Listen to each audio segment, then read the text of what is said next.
대림절 둘째 주일입니다. 우리가 사도신경에서 고백한 내용 중에 동정녀 마리아에게 나시고 그런 구절이 있습니다. 처녀인 마리아에게서 예수님이 나셨다는 겁니다. 여러분이 이 고백을 하시지만 100% 믿어지십니까? 처녀가 아기를 낳았다. 이 사실이 차마 못 믿는다고는 못하지만 그러나 뭐 좀 생각해 보니까 과연 이게 가능할까? 이런 생각을 좀 하지 않습니까? 지금 조용히 계신 분들은 다 그렇게 생각하실 줄로 믿습니다. 미국 교회 통계를 내보니까 이게 사실로 드러난 게 정말 동정녀 탄생을 믿느냐 그랬더니 교단별로 조금 온도 차이가 있는데 침례교회는 31%, 장로교회는 43%, 감리교회는 66%, 평균 50%의 미국 기독교인들이 그 안 믿는다고는 차마 못하겠지만 글쎄 그 처녀가 아기를 낳았다, 그 조금 이해하기가 어렵다, 그렇게들 통계를 냈습니다. 그런데 최근에 또 뭐 우리 한국 교회학교 어린이들에게 산타크로즈가 있느냐고 물었더니 우리 한국 교회학교 어린이들은 48.6%가 산타크로즈는 확실히 있습니다 라고 대답을 했습니다. 제가 두 개의 통계를 가운데 놓고 하나는 확실하지 않고 하나는 확실하고, 아니 산타크로스는 확실한데 동정녀 탄생은 좀 확실하지 않다, 이걸 어떻게 봐야 되나 이런 생각을 했는데, 우리가 참 이 동정녀 마리아가 예수님을 낳았다는 게 우리 신앙 고백이긴 하지만 그렇게 잘 믿어지지 않는 게 사실입니다. 옛날에 연행교회라고 있었는데 그 연행교회에 구봉서 장로님이 장로님이었죠. 한 번은 이제 장로님이 사람들을 모아놓고 성경 공부를 했답니다. 마태복음에 나타난 그 예수님의 성탄 얘기를 공부하면서 처녀 마리아가 아이를 낳았다 하는 부분을 공부하는데 연예인들이 공통적으로 하는 말이 안 믿어진다 이거예요. 어떻게 이런 일이 있을 수 있느냐. 그래서 장로님이 하는 말이 성경에 나오니까 믿어도 했는데 별로 안 믿어진다고. 안 믿어진다 자꾸 그러니까 우리 구봉서 장로님이 큰 소리로 이렇게 외쳤답니다. 야 임마, 그 남편 요셉도 믿었는데 네가 뭔데 안 믿어? 아니 남편이 제일 못 믿는데, 남편이 제일 믿고 싶지 않은데, 남편은 믿었는데 왜 우리는 안 믿냐 이거예요. 남편이 믿었는데. 이 얘기를 한 겁니다. 우리가 예수님이 동정녀 몸에서 탄생한 거룩한 절기를 가까이 하면서 정말 예수님이 탄생한 그 환경이 어떤 것이고 우리가 베들레헴 마구간에 태어난 주님이 어떤 분인가 하는 것을 말씀을 통해서 우리 모두 은혜가 되시기를 주의 이름으로 축복합니다. 먼저 예수님이 구유에서 태어났다는 사실을 우리가 생각해 봅시다. 오늘 말씀 7절에 이렇게 기록되어 있습니다. 첫 아들을 낳아 강보로 싸서 구유에 두었으니 이는 여관에 있을 곳이 없음이더라. 자, 우리가 이 말씀을 딱 들으면 이런 생각이 납니다. 그 시대에 여관이 있었구나. 여관이 있었는데 아마 요셉과 마리아가 여관을 못 찾는 바람에 사람들이 많이 와서 방이 없어서 아마 어디 저기 말구유로 갔나 보다. 좀 일찍 올 걸 그랬지, 왜 이렇게 늦게 왔나, 이런 생각을 또 할 수가 있습니다. 자, 우리가 그 구유가 뭔가를 먼저 그림을 볼까요? 자, 이스라엘 베들레헴에 가면 예수님이 탄생한 장소에 별표로 표시하고 거기에 말구유를 만들었는데, 이건 뭐 예수님 시대의 말구유는 아니죠. 뭐 그 이후에 교회가 예수님을 기념하여 거기다가 이제 말구유처럼 저렇게 만들었는데 어떻습니까? 예수님이 탄생할 때 저렇게 아름답고 깨끗한 말구유에서 태어났을까요? 그럴 일은 없겠죠. 이 말씀에 제일 중요한 것은 여관이란 단어입니다. 여기 7절에 보면 여관에 있을 곳이 없다. 그래서 여관이라는 게 뭔가에 대해서 많은 사람이 혼란이 옵니다. 베들레헴에 여관이 몇 개가 있었을까? 이거를 또 생각하는 것부터 시작해서 그때 여관은 몇 층일까? 이것부터 많은 생각을 하게 하는데, 자, 여기 나오는 여관이 어떤 것인가를 이해해야 되는데요. 우리가 그 누가복음 10장에 보면 이런 말씀 나오죠. 선한 사마리아 사람이 강도 만난 사람을 데리고 여리고에 주막집에 데려다 줬다. 누가복음 10장 볼까요? 거기에 주막집으로 데려갔다 그랬는데, 주막이란 단어, 이 주막이란 단어를 원래의 단어로 보니까 파도케이온, 이 주막이란 단어는 오늘날의 여관에 가까워요. 여기에 나오는 주막은 오늘날의 여관의 개념에 가까워요. 많은 사람을 재우고 돈 받고 재우는 이런 곳이란 말이죠. 자, 그런데 오늘 누가복음 2장 7절에 나오는 여관 혹은 사관이란 단어는 조금 어원이 다른데 카탈리마라고 되어 있는데, 이 말은 중동의 일반적인 가정집에 붙어있는 손님을 위한 작은 방, 이걸 말한다는 거예요. 그럼 우리가 이 말을 이해하기 위해서 그 당시에 중동 지역의 그 일반적인 주택의 구조가 어떤 것인가를 좀 이런 그림으로 볼 필요가 있어요. 자, 평면도인데, 자, 중동 그 시대, 예수님 시대의 중동의 어떤 일반적인 농어촌의 마을의 그 한 가정인데, 자, 가운데 보시면 가족이 기거하는 방이라고 크게 되어 있죠. 이 가족이 기거하는 방은 굉장히 커요. 이건 굉장히 큰 방인데, 이 큰 방에서 모든 식구가 다 같이 먹고 잡니다. 뭐 5식구든 10식구든 상관없이 한 식구들이니까 다 한 방에서 먹고 잤다는 거죠. 그리고 객실이라고 불리우는 방이 하나 있는데, 이 객실이라고 불리우는 것이 이제 오늘 말하는 여관이에요. 여기 이제 카탈리마라고 불리우는 여관인데, 이건 뭐냐? 이거는 중동 사람들은 손님 접대를 좋아해요. 이것은 유목민의 후예이기 때문에, 유목민들은 손님 접대를 좋아하지 않습니까? 지금도 그 이스라엘 가가지고 그 유목민들 만나면 그 사람 알란와 살란, 당신은 우리의 가족입니다. 그러면서 초청해가지고 그 천막으로 들어가면 막 커피를 따라주고, 조금 기분이 좋으면 양고기도 주고 막 그럽니다. 그래요. 그래서 손님 접대를 중요하게 여기는데, 그 문화적인 영향으로 이 사람들도 자기 집에 오는 손님들을 잘 접대하는 게 중동 사람의 문화예요. 그래서 이 사람들은, 가족들은 다 한 군데 자지만 작은 방 하나 만들어서 손님이 언제나 올 수 있으니까 언제나 오는 손님을 모실 준비했다. 그 말을 오늘 여관으로 번역한 것으로 그렇게 보입니다. 물론 이 객실이라고 불리는 것은 가난한 사람은 작고 부자는 컸겠죠. 예를 들어서 누가복음 22장에서 예수님이 마가의 다락방에서 만찬하셨습니다. 최후의 만찬하셨죠. 마가의 다락방에서 만찬하시기 전에 누가복음 22장에서 주님이 제자들에게, 너희가 가면 물동이 있는 여자가 있을 텐데 그 여자에게 우리가 먹고 마실 수 있는 방이 어디냐고 물어봐라. 그 객실이 어디냐고 물어봐라고 되어 있어요. 그 객실이 카탈리마로 되어 있는데 바로 그것이 객실이죠. 이것은 마리아의 집에 있는 손님 접대하는 방인데, 마리아는 부자이기 때문에 굉장히 큰 2층 다락방을 손님을 접대하는 방으로 준비했다. 거기서 예수님이 최후의 만찬을 하셨다. 이렇게 볼 수가 있어요. 그러니까 상당히 괜찮은 집은 넓은 손님방이 있었고, 가난한 집, 보통의 농촌집은 작은 방이 있었는데, 지금 예수님 부모가 마리아가 지금 임신해가지고 베들레헴 호적 걸어갔는데 너무나 사람들이 많다 보니까 이 객실을 못 구한 거예요. 집집마다 사람이 딱 찼어요. 모든 집마다 10,000원이야. 모든 집마다, 특별히 어떤 여관이 10,000원이라는 그 개념이 아니고 모든 집마다 손님을 접대하는 모든 종류의 집들이 다 10,000원이에요. 갈 데가 없는 거예요. 갈 데가 없어. 근데 갈 데가 없으니까 별 수 없이 구유로 갔다는 건데, 자, 구유라는 것을 보면 우리는 보통 시골에서 우리 한국 사람은 따로 외양간이 따로 있잖아요. 돼지막도 따로 있고, 이 본체와 동물을 키우는 집은 좀 따로 있죠. 같은 울타리 하나 있지만 다른 건물이죠. 그런데 이스라엘은 이 소나 아니면 소를 키우는 건 아니고 양이나 나귀 정도로 가정에서 간단히 키우는 그런 동물들은 가족과 함께 살았다. 그래서 가족들이 있는 방에서 몇 계단을 내려가면 거기에 보통 한 1m, 2m쯤 낮은 곳에 거기에 이렇게 칸막이를 치고 동물을 키우고 재웠다. 거기에 양이라든지 주로 나귀죠. 나귀를 먹이고 거기 재웠던 거죠. 그래서 밤에 이제 이 나귀가 이제 울거나 또 양이 울면 빨리 내려가서 먹이기도 하고, 또 아침이 되면 이제 문을 열어서 개들을 끌어다가 이제 마당에 매기도 하고 이랬다는 거죠. 자, 그러니까 이런 가옥 구조를 우리가 염두에 둔다면, 예수님의 부모가 예수님을 낳기 위해서 집을 찾았지만 집을 못 찾다가 결국은 어떤 집에 그 마국간으로 구유로 들어가서 거기서 아기를 낳았다. 이렇게 우리가 볼 수가 있습니다. 자, 마태복음 볼까요? 마태복음 보면 이것을 보여주는 증거가 나옵니다. 마태복음 5장 15절에 보니까, 사람이 등불을 켜서 말 아래에 두지 아니하고 등경우에 두나니 이러므로 집안 모든 사람에게 비추느니라. 여기는 예수님의 산상수훈의 교훈의 메시지는 다르지만, 이거는 문화적으로 보면 이 집안에 등경이 있다는 거죠. 등경, 올리브 기름으로 등불을 켰죠. 그 등경을 켜두면 집안의 모든 방이 다 비춰진다.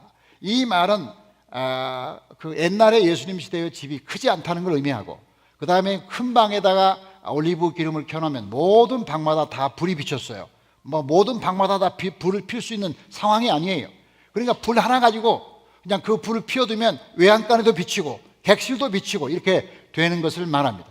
또 다른 말씀 누가복음 보면 외식하는 자들아 너희가 각각 안식일에 자기의 소나 나귀를 외양간에서 풀어내어 끌고 나가 물을 먹이지 아니하느냐. 이 말씀도 다른 메시지지만 여기 외양간이라는 문화적인 상황에서 본다면 이것은 한 집에 붙어 있음을 암시하고 있어요. 그 본체에 붙어 있는 거예요. 붙어 있어 가지고 얼마든지 이 소나 나귀를 돌볼 수 있도록 필요하면 먹을 것도 주고 올라오고 자기 집 방으로 또 내려가서 돌보고 또 아침에는 데리고 나가고 이렇게 한다는 거죠. 자, 그래서 우리가 이러한 구조를 우리가 머릿속에 둔다면 예수님이 이러한 말구에서 태어났구나 하는 것을 알 수가 있습니다. 자, 그러면 이 문화적인 배경을 가지고 두 번째로 우리가 중요하게 생각할 것은 예수님께서 몸을 입고 오셨다는 사실입니다. 다 같이 예수님은 몸을 입고 오셨습니다. 다시 7절 말씀을 보면은 첫 아들을 낳아 강보로 쌓아 구유에 두었으니 했습니다. 그러니까 예수님을 낳아서 핏덩어리를 강보로 쌓아서 이것을 구유에다가 누였다, 그렇게 말하는 겁니다. 다시 말해서 예수님은 몸을 입고 왔다, 사람으로 왔다, 그런 겁니다. 자, 예수님이 하나님이신데 사람으로 왔다, 이 사람인 것 같은데 또 하나님이다 라고 하는 이런 두 사이의 논쟁은 초대교회로부터 지금까지 교회사에 계속해서 흘러왔던 논쟁이에요. 아주 초대교회는 이런 데 별로 관심이 없었어요. 초대교회는 1세기, 2세기에는. 왜냐하면 이 처음 교회는 예수님이 죽으시고 부활하시고 승천하신 것에 관심이 많아요. 그래서 예수님이 죽으시고 부활하신 그것을 가지고 교회를 세워서 복음을 전했죠. 그런데 한 3세기쯤 지나다 보니까 사람들에게 어떤 질문이 나오냐면, 그럼 예수님이 십자가에 죽으시고 부활하신 그분은 우리에게 어떤 분이냐? 그분은 과연 신이냐 인간이냐? 신이며 인간이냐? 뭐냐? 어떤 존재로 왔느냐에 대해서 성경 연구와 함께 많은 사람의 토론이 이루어지게 됐어요. 많은 사람의 토론이 이루어지는 가운데 많은 주장들이 나오는데 그 중에 몇 가지 주장이 이런 거예요. 자, 에비온파. 이 에비온파라는 사람들은 어떻게 생각하냐면 예수님은 단순한 인간이지 신이 아니다. 만약에 예수님을 신이라고 말하면 신성 모독이다. 예수님은 훌륭한 모범적인 훌륭한 스승이시고 도덕 교사였을 뿐이다. 에비온은 유대인입니다. 유대인인 에비온이 이렇게 주장한 겁니다. 도케티스트라는 사람은 뭐라고 주장했느냐? 예수님은 신이 아니라 인간인데 세례받을 때 신성이 그 속에 들어갔다가 죽을 때 빠져나왔다. 그는 신성이 들어갔을 때만 신이었다. 그는 결국 인간으로 태어나 인간으로 죽었다. 이 굉장히 어려운 말을 했는데 간단히 말하면 이겁니다. 이 도케티스트라는 사람은 주장하기를 예수님이 태어날 때는 몸으로 태어났으니까 인간이다, 이거 인간. 그런데 세례받는 순간 하나님의 음성이 들리면서 하나님의 놀라운 신성이 예수님에게 쏙 들어갔다, 이거. 쏙 들어갔다가 예수님이 3년간 공생애할 때는 신이었다는 거죠. 공적인 생활할 때는. 그러다가 십자가에 죽을 때 하나님 왜 나를 버리십니까 하는 순간 그 신이 쏙 빠져나갔어요. 제 얘기가 아닙니다, 지금. 쏙 빠져나갔어. 쏙 빠져나가고 예수님이 죽은 것은 몸으로 죽었기 때문에 예수님은 처음과 마지막에는 인간이야. 근데 중간에 잠깐 하나님의 신이 들어갈 때 신성을 가지고 있다, 이런 주장을 하는 사람들이 있었고, 아리안이라는 사람은 주장하기를 예수님은 피조물 중에 최고의 인간일 뿐이지 그분이 신이라고 말해서는 안 된다. 그분이 신이라고 말하면 신성 모독이다. 이렇게 주장하는 많은 주장들이 나왔는데 그 많은 주장 중에 대표적인 주장이 있는데 아리우스라는 사람과 아타나시우스라는 사람이 논쟁을 벌이면서 이 문제 가지고 많이 교회에서 다퉜는데, 아리우스는 이런 주장을 합니다. 자, 아리우스, 어떻게 하나님이 사람이 될 수 있는가? 어떻게 순수한 영이신 분이 더러운 인간의 육을 입을 수 있을까? 어떻게 하늘에만 계시는 분이 땅에 내려올 수 있을까? 어떻게 절대적인 조울성과 영혼성을 가진 그분이 한계를 가진 연약한 인간이 될 수 있을까? 그것은 불가능한 일이며, 만약에 그렇게 된다면 그분은 하나님을 모독하는 것이다. 그래서 이 아리우스라는 사람은 예수님을 철저하게 신으로만, 인간은 아니에요. 이 아리우스가 믿는 하나님, 이 예수님은 철저히 하나님이에요. 신이에요. 그래서 언뜻 보면 굉장히 믿음이 좋아 보여요. 그런데 이 사람은 대신 예수님을 인간으로 보지를 않는 거죠. 인간이 될 수 없다는 거예요. 그런데 이런 주장에 대해서 아타나시우스가 그 당시에 수도 원장이었는데 이 사람이 분연히 일어나서 성경이 어떻게 그렇게 말하고 있느냐, 아니라고 말하면서 이렇게 주장을 했어요. 만일 하나님이 사람이 되지 않았다면 인간은 어떻게 구원받을 수 있는가? 인간이 스스로 인간을 구원할 수 없다면 하나님이 인간이 되실 수밖에 없지 않은가? 초월적인 능력을 가진 분이기 때문에 인간이 될 수 없다고 하는데 초월적인 능력을 가졌기 때문에 인간이 될 수 있지 않는가? 만일 하나님이 인간이 되지 않았다면 예수님은 누구인가? 성경이 수없이 말하는 대로 우리가 하나님께로 가려면 우리 스스로 갈 수는 없지 않는가? 하나님이 예수님을 통해 우리에게 오시고 우리는 예수님을 통하여 하나님께 가는 것이 맞지 않는가? 결국 하나님이 인간이 되신 것은 우리로 하여금 하나님처럼 되게 하려 함이 아니냐, 이렇게 아다나시우스가 아리우스의 주장을 반박하면서 이제 많은 논쟁이 이루어졌어요. 그러다가 이 많은 논쟁이 종결된 것은 451년 칼케톤, 이 칼케톤이라는 장소에서 주교회의가 열렸어요. 이 칼케톤은 지금의 터키입니다. 터키 한 도시에서 하나님의 종들이 모여서 기도하고 성령의 감동과 은혜를 받아서 이 예수님의 신성과 인성의 문제를 이렇게 최종적으로 정리하는데 이렇게 정리합니다. 예수님의 신성과 인성은 분리되지 않으며 예수님은 완전한 하나님이며 완전한 인간이시다. 믿으시면 아멘. 이 칼케톤 회의가 중요한 것은 요 451년에 정리된 칼케톤 회의 이후에 교회에서는 한 번도 이걸 바꾼 적이 없어요. 이건 카톨릭 교회든 개신교회든 정교회든 이단이 아닌 기독교 교회는 다 동일하게 이것을 신뢰하고 있으며 신앙하고 있는 거죠. 그래서 우리가 이걸 한번 크게 읽어봅니다. 이걸 시작. 예수님의 신성과 인성은 분리되지 않으며 예수님은 완전한 하나님이며 완전한 인간이시다. 그동안에 예수님은 인간이기만 하다, 예수님은 신이기만 하다, 이런 주장에 대해서 그렇지 않다. 예수님은 완전한 하나님이며 동시에 완전한 인간이시다. 이렇게 말하면서 몇 가지를 더 추가하면 이렇게 말합니다.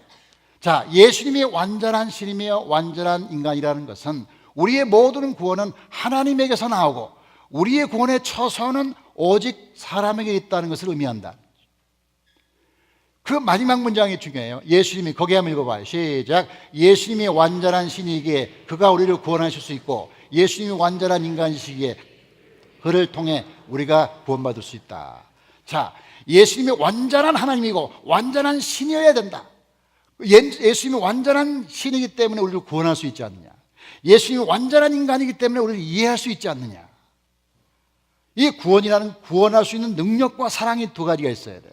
우리 부모는요, 우리 자녀를 사랑할 마음이 있어요. 그리고 주고 싶은 마음이 많아요. 그러나 능력이 없으면 못 주는 거예요. 우리 부모가 자녀를 구원하고 싶어요. 그런데 구원의 능력은 없잖아요. 그런데 하나님은 구원의 능력과 사랑이 같이 있어야 된다는 거예요. 근데 구원의 능력은 어디서 오느냐? 하나님의 신성에서. 구원의 사랑은 어디서 오느냐? 인성에서. 그가 하나님이시기 때문에 우리를 구원할 수 있고 그가 사람이었기 때문에 우리를 구원할 마음과 사랑이 있는 거죠. 왜? 우리를 아시기 때문에, 우리 연약함을 아시기 때문에, 그분이 살아봤기 때문에. 그래서 우리가 가장 중요한 것은 예수님은 완전한 하나님이시며 완전한 인간인 줄로 믿습니다. 우리가 예수님의 성육신을 이야기할 때 이렇게 말하면 잘못되는 거예요. 어떻게 말하면 예수님은 하늘의 보좌를 버리고 내려왔다, 이건 맞는 말이에요. 근데 예수님은 하나님을 버리고 인간이 되셨다, 이렇게 말할 때는 엄청난 이단에 속합니다. 예수님은 하나님의 신성을 버리고 오신 게 아니라 하나님의 신성과 함께 내려와서 사람이 되셨다. 약간 지금 설교가 아니라 강의 시간입니다. 자, 성경 볼까요? 자, 로마서 봅시다. 로마서는 뭐라고 표현하냐? 죄 있는 육신의 모양으로, 다 같이 모양으로, 죄 있는 인간의 모양으로 왔지 하나님의 속성을 버린 적은 없어요. 예수님이 가지신 하나님의 신성을 버리고 내려온 게 아니야. 하나님의 신성을 가지고 인간의 모양을 입고 왔다. 그래서 요한일서 말씀 보니까 예수 그리스도께서 육체로 오신 것을 시인하는 영마다 하나님께 속한 것이요. 자, 이게 참 신비한 게요, 요즘 이제 성전환 수술 같은 거 하지 않습니까? 성전환 수술이라는 남자가 여자가 되고 여자가 남자가 되는 거죠. 그러면 남자가 여자가 된다고 말할 때 남자를 다 버린 다음에 여자가 됩니다. 남자의 요소를 가지고 있으면서 여자가 되는 사람은 이 사람 보고 괴물이라고 그럽니다. 그렇죠? 여자를 다 버리고 남자가 되는 거죠. 근데 여자이면서 남자가 될 수 있나요? 남자의 요소를 가지고 있으면서 여자가 되는 법이 있나요? 그런 법은 없어요. 자, 우리가 부자가 망했다고 그럽니다. 부자가 완전히 망해서 거지가 됩니다. 부자가 망하면 완전히 부자를 버리고 거지가 되는 거지, 부자이면서 거지는 없어요. 말이 이상합니까? 아니, 부자가 망했으면 완전히 부자가 아니고 거지인데 부자이면서 거지입니까? 그런 이상한 거지가 있습니까? 나 그런 거지가 한번 돼보고 싶어. 부자이면서 거지. 남자이면서 여자는 없어요. 남자를 버리고 여자가 되는 거죠. 그러면 우리의 사상적인 논리로는 뭘 하나 버려야 뭐가 되는 거예요. 그런데 이 성경의 논리는 이 하나님의 신성을 버리지 않았어요. 하나님의 신성을 가지고 그 신성을 유지하면서 인간이 되신다는 것이기 때문에 이것처럼 비논리적인 것이 없다. 매우 비논리적이어서 그래서 못 믿겠다는 말 나오는 거죠. 논리적으로 말하면 말이 안 되잖아요. 뭐 하나를 버려야 뭐가 되는데, 아니 신성은 가지고 있으면서 인성도 가지고 있다? 이게 말이 되냐 이 말이에요. 그래서 이 사실을 설명한 것이 사도 바울인데 빌립보 2장 6절 볼까요? 자, 그는 근본 하나님의 본체시나 하나님과 동등됨을 취할 것을 여기지 아니하시고 오히려 자기를 비워 종의 형체를 가지사 사람들과 같이 되셨고, 여기에 본체와 형체란 말 나옵니다. 자, 본체와 형체란 말을 이해하는 것이 매우 중요한데, 이 본체라는 것은 변하지 않는 하나님의 속성입니다. 형체란 말은 변하는 인간적인 속성입니다. 자, 그러니까 하나님이 예수님은 하나님의 본체를 버리고 오신 게 아니야. 본체를 가지고 형체를 입은 거예요. 그러니까 이 하나님의 본성을 잃어버리고 사람이 되었다면 우리는 그분을 믿을 필요가 없어요. 그렇잖아요. 하나님이 아닌 분을 왜 믿어요? 하나님을 버리고 왔는데 왜 믿습니까? 그렇잖아요. 우리가 하늘 보좌를 버리고 온 건 맞지만 하나님의 신성을 버린 게 아니기 때문에 이 부분을 상당히 조심해야 된다. 우리가 말할 때 모든 걸 다 버리고 왔다, 그렇게 말할 때 하나님의 신성까지 버린 게 아니기 때문에 그게 참 중요하다는 거예요. 그래서 그 하나님의 본체는 가지고 있으면서 인간의 형체를 입었다, 옷을 입은 것처럼 그런 거죠. 그래서 예수님 안에서 완전한 하나님과 완전한 인간을 겸하여 본다는 것, 이것이 대단하게 축복된 일인데 하나님의 아들이신 그분이 그렇게 우리 가운데 오신 줄로 믿습니다. 왜 이 사실이 중요하냐? 오늘날의 대부분의 이단들은 이 사실에서 벗어나고 있어요. 자, 여호와 증인인 사람들은 뭐냐면 예수님의 인성만 믿지 예수님의 신성을 믿지 않아요. 여호와 증인들은 절대 예수님이 신이라고 믿지 않습니다, 여러분. 그 사람들에게 예수님은 좋은 인간일 뿐이에요. 자, 신천지, 하나님의 교회, 이런 이상한 집단들이 가지고 있는 사상은 하나님을 완전히 신이라고 믿었다면 그런 고백이 나올 수가 없어요. 하나님이 완전히 신이다, 예수님이 완전한 하나님이라고 믿는다면 어떻게 자기가 신이고 어떻게 자기가 신의 아들이라고 말할 수 있겠어요? 그렇잖아요. 문선명부터 시작해가지고 그 이단들이 대부분이 자기가 메시아고 자기가 하나님의 뭐고 그런 주장하잖아요. 하나님이 한 분인데 어떻게 자기가 하나님이에요? 있을 수 없는 얘기잖아요. 그러니까 제대로 믿는 사람은 이단이 될 수가 없는 거예요.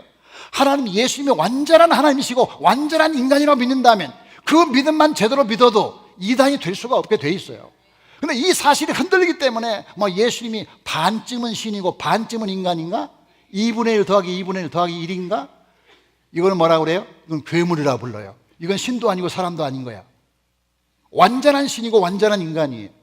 논리적이 아니에요. 이거 논리적으로 생각하면 안 되는 거예요. 믿음의 대상일 뿐이라고요. 예수님이 우리에게 완전한 하나님이시고 완전한 인간인 줄로 믿습니다.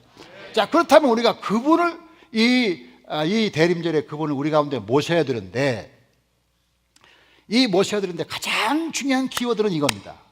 자, 요셉과 마리아가 베들레헴에 갔다고요? 왜 갔나? 그 호적하러 갔다고 되어 있잖아요. 호적으로 갔는데 유다 지파의 고향이 베들레헴 아닙니까? 다윗의 고향이 베들레헴입니까? 그런데 베들레헴이라는 것은 굉장히 작은 도시예요. 지금도 크지 않아요. 옛날에 얼마나 컸겠어요. 작은 산골짜기 마을이에요. 그러니까 그 수많은 사람이 한 번에 오니까 아까 여러분이 봤던 대부분의 가정에 붙어있는 손님을 위한 방들이 다 동일한 거야. 여관이 있었던 건 아니에요. 다만 그 시대 사람들이 손님이 오면 주려고 하는 방까지 전부 동이나가지고 들어갈 데가 없어가지고 예수님의 부모가 두리번두리번하고 마리아가 지금 산길을 느끼면서 고통스러워하니까 빨리 어디 가서 좀 찾아야겠는데 보니까 집은 없고 보니까 마구간이 보여가지고 그 집에 들어갔다는 거죠. 그 집에 들어가서 그 구유에서 아기를 낳고 그 구유에다가 예수님을 거기다 올렸다, 그런 얘기 아닙니까? 그럼 이렇게 생각을 저는 해봐요.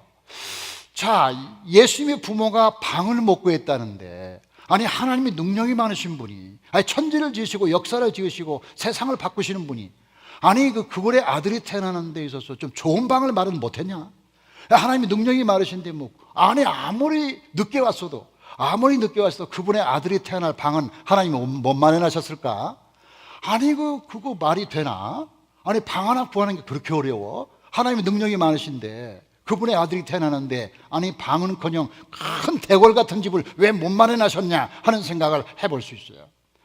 그래서 이 요셉과 마리아가 사람들이 많아서 방을 못 구했겠지만 이 방을 못 구하고 마구간에 간 것은 방을 못 구했기 때문만이 아니라 하나님의 신비한 뜻이 있다. 그 신비한 뜻은 방을 못 구했기 때문에 갔다고 성경을 해석하는 것은 매우 하나님을 무시하는 행위다. 하나님이 그 방을 못 구하겠느냐? 그게 아니라 오히려 하나님은 방을 구할 수 있었음에도 불구하고 안 구하게 만들었다고 말하는 게 맞다. 왜냐하면 하나님의 성육신이 예수님이 이 땅에 오실 때 어떤 자리에 왔느냐가 상징적이고 중요한 메시지를 주는데, 만약에 예수님이 대궐에서 태어났다고 생각해봐요. 만약에 예수님이 궁궐에서 태어났다고 생각해봐요. 물론 그래도 아름답고 그래도 우리는 찬양했을 거예요. 그러나 궁궐에서 아주 환영받으며 태어났다는 그거하고 마구간에서 정말 외롭고 쓸쓸한 곳에서 냄새나는 곳에 태어났다는 그거하고 어떻게 하나님이 인간으로 오셨다는 것을 더 상징적이고 극적으로 말할 수 있을까? 어떤 게 더 훨씬 더 하나님의 뜻에 맞는 세팅일까? 두 번째 세팅 아니겠습니까? 그렇죠? 하나님이 왕궁을 마련을 못해서 예수님이 왕궁에서 못 태어난 것일까요? 그 사람들이 많이 왔기 때문에 갈 데가 없었던 것입니까? 그렇게만 생각하는 것은 단선적인 생각이죠. 오히려 하나님이 마구간을 세팅하신 것은 어떤 하나님의 성육신의 목적과 뜻이 그것에 가장 부합하기 때문에 그런 게 아닌가. 제 생각입니다. 이건 제 생각. 이건 성경 누구도 그렇게 확정적으로 말할 수는 없어요. 그러나 묵상하다가 그렇게 생각했다 이거야. 생각하는 자유는 있잖아요, 제가. 아멘? 그렇단 말이죠. 그러면 그 마구간이 어떤 것이냐? 이 예수님이 태어난 12월이 얼마나 춘지 몰라요. 성지순례 다녀오신 분들은 대개 여름에 성지순례 다녀오죠. 여름에 이스라엘 다녀오신 분들은 이스라엘 덥다, 정말 더워서 못 살겠더라, 어떻게 더운 나라에 사나, 그렇게 말씀하시겠지만 그분들은 겨울에 또 한 번 가셔야 두 번째 이스라엘의 맛을 압니다. 여름엔 덥지만 겨울은 얼마나 추운지 말로 못합니다. 여러분 12월 달에 이스라엘의 12월 달은요 엄청나게 추운데요, 보통 영하로 내려가지는 않아요. 근데 영하쯤 되면 그 체감 온도가 우리나라 영하 한 20도쯤 되는 거예요. 왜냐하면 거기 안 추운 나라이기 때문에 한 영하만 내려가도 완전히 사람들이 막 그냥 패닉 상태에 빠집니다. 그리고 눈이 안 오다가 한 번 오면 엄청나게 쏟아져 가지고요, 제가 있을 때 눈이 한 번 왔는데 그 공원에 가보니까 공원에 소나무가 굉장히 큰 소나무가 있는데 그 소나무들이 전부 가지가 막 끊어진 거야. 눈이 많이 와가지고 가지들이 다 막 내려왔어. 그리고 바람이 얼마나 무섭게 부는지 설교용어로는 적절하지 않지만 그 바람 소리가 귀신 소리 같습니다. 그래가지고 저녁에 잠을 자면요 정말 깜짝깜짝 놀랄 때가 많아요. 해가지고 귀신 소리가 나는데 자다가 막 깜짝깜짝 놀라가지고 아니 무슨 소리야 이게, 무슨 소리야, 귀신 왔나 하면서 놀라는데 귀신이 아니고 바람 소리야. 그게 얼마나 바람이 세고 무섭고 춘지 몰라요. 그러면 예수님이 12월에 태어났으며 예수님이 12월에 태어났다고 가정하고 예수님이 태어난 말이 베들레헴이라고 봅시다. 베들레헴은 해발 750m입니다. 750m는 우리나라 도봉산 정도 높이에요. 우리나라 북한산 도봉산 꼭대기쯤 됩니다. 그렇지 않아도 추운 계절에 그 750m 그 추운 그 골짜기에 태어났으니 얼마나 추웠겠어요. 거기다가 예수님 태어난 것이 어디입니까? 마구간 아닙니까? 이게 왕궁도 아니고 일반 집도 아니에요. 마구간이 뭐예요? 지푸라기, 거미줄, 먼지구덩이, 그 다음에 나귀들, 소들이, 오물 냄새, 이 퀴퀴한 냄새, 정말 춥고 퀴퀴하고 보잘것없는 그 구유에서 예수님이 태어났다. 지금 성경이 뭘 말하려고 그런 겁니까? 뭘 말하려는 것이? 요셉과 마리아가 집을 못 찾았다는 얘기 하는 거예요? 지금 하나님이 어떤 메시지를 주는가가 중요한 거죠. 바로 저와 여러분이 마구간이라는 거죠. 바로 저와 여러분이 마구간 같은 존재라는 거죠. 우리 존재가 바로 하나님이 그의 아들을 보내셨던 세상이라는 것은 바로 마구간 같은 존재고, 바로 저와 여러분이 바로 이 말구유 같은 존재라는 사실을 보여주는 거죠. 성경이 말할 때 우리는 육체적인 존재잖아요. 육체는 두 가지가 있어요. 성경의 육체는 하나는 바디, 눈에 보이는 손이 있죠. 눈에 보이는 육체가 있죠. 그 다음에 속에 있는 육체, 이것을 flesh, 육신이라고 번역하죠. 육신. 우리 육체는 약하고 우리 육신은 악해요. 약하고 악한 거예요. 인간 존재를 딱 한마디로 말하면 인간은 약하고 악해요. 인간은 몸이 약해요. 인간의 모든 마음은 악해요. 이게 두 가지예요. 이 약하고 악한 인간의 마음을 뭘로 표상하겠어요? 뭘로 하나님의 상징적으로 말할까요? 가장 하나님이 세상을 보여주는 거울이 뭘까요? 가장 그 시대의 인간을 보여주는 가장 전형적인 그림이 뭘까요? 그게 말구예요. 요셉이 집을 못 쳐서 그런 게 아니라 하나님이 우리의 모습을 보여주는 거죠. 우리의 모습을 보여주는 거죠. 그러니까 우리가 이 부분을 읽을 때 주님, 이거 우리의 모습입니다. 인간의 모습입니다. 이 하나님이 없이는 못 사는 우리 인간의 모습입니다 라는 것을 발견하는 거죠. 발견하기를 원하는 것이 주님의 뜻인 줄로 믿습니다. 주님께서 우리 자신의 모습을 보여주는 거죠. 항상 이때쯤 되면 제가 그 가사에 은혜 받는 노래가 있죠. 가시나무. 이 가시나무, 제가 노래는 안 부르겠어요. 그냥 부르다가 틀릴 수가 있으니까 부르지는 않아요. 근데 가사가 너무 내 자신의 모습을 드러내고 있어요. 내 속엔 내가 너무도 많아. 당신의 쉴 곳 없네. 내 속엔 헛된 바람들로 당신의 편할 곳 없네. 내 속엔 내가 어쩔 수 없는 어둠, 당신의 쉴 자리를 뺏고, 내 속엔 내가 이길 수 없는 슬픔, 무성한 가시나무 숲 같네. 바람만 불면 그 메마른 가지 서로 부대끼어 울어대고, 쉴 곳을 찾아 지쳐 날아온 어린 새들도 가시에 찔려 날아가고, 바람만 불면 외롭고도 괴로워 슬픈 노래를 부르는 날이 많았는데 내 속엔 내가 너무나 많아. 당신의 쉴 곳 없네. 당신의 쉴 곳 없네. 이 가사가 우리 자신의 모습을 잘 보여주고, 마구간 같은 우리의 모습을 잘 보여주고 있습니다. 하나님의 아들 예수님이 우리 가운데 오신 것은 최고의 기적이며 최고의 겸손이며 최고의 영광이라는 거죠. 최고의 겸손은 그분 입장에서 보는 거고, 최고의 영광은 우리 입장에서 보는 거고, 두 가지를 다 합쳐서 최고의 기적이라고 부르는 거죠.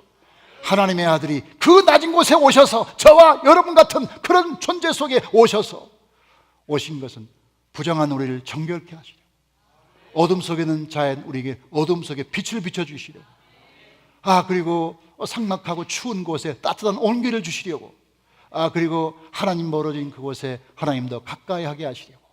아까 말한 아타나시우스 성자가 말한 것처럼 하나님이 사람으로 우리 가운데 오신 것은 우리가 하나님처럼 되게 하려고, 하나님이 사람으로 오셨다 이렇게 말했는데, 하나님이 우리를 그분의 아들처럼 대우하시고 그분의 아들처럼 되게 하려고 그분의 아들을 이 땅에 보내서 우리와 더불어 살게 하시고, 그리고 우리를 사랑하시고 위하여 죽으시고 구원하시고 십자가에 죽으셨으니 이 놀라운 하나님의 축복이 여러분과 함께 하기를 주의 이름으로 축원합니다. 하나님 아버지, 감사합니다. 거룩한 대림절 둘째 주 말구에 오신 주님을 묵상합니다. 이 세상은 넓고 집은 많은데 왜 하필 말과 나귀가 사는 구유에서 태어나셨습니까? 주님이 태어나신 12월은 이스라엘에 너무 춥고 바람 부는데 그나마 귀한 구유에서 예수님이 왜 태어났는지 묵상하고 또 묵상합니다. 전능하신 하나님이 인간의 몸을 입으신 이유가 무엇입니까? 왜 하나님은 하늘에서 스스로 내려와 우리와 같이 되셨습니까? 예수님은 완전한 하나님이시기에 우리를 구원하실 수가 있고, 예수님은 완전한 인간이시기 때문에 구원할 마음이 있습니다. 하나님께서 우리를 구원하시기 위하여 하나님으로 이 땅에 오셨으니 당신이 하나님이시기 때문에 우리를 구원할 수 있음을 믿습니다. 또한 예수님이 인간이셨기 때문에 우리 형편을 아시고 우리를 긍휼히 여기시고 우리를 구원해야겠다고 생각하시고 십자가에 죽으셨으니 이 놀라운 구원의 도리를 깨닫게 하옵소서. 우리는 약한 육신과 악한 육체를 가지고 있으니 이것은 우리는 모두 말구이처럼 더럽고 추한 존재입니다. 이런 존재 속에 들어오신 주님, 이번 성탄절에도 우리 가운데 임하여 주시옵소서. 우리 가운데 주님께서 오셔서 더 많은 빛을 비춰주시고 더 많이 정결케 해주시고 더 많이 주님을 닮아가게 도와주시고 더 많이 의로워지게 도와주시고 더 많이 주님 가까이 하게 도와주시옵소서. 거룩하신 우리 주 예수 그리스도 이름으로 기도하옵나이다. 아멘.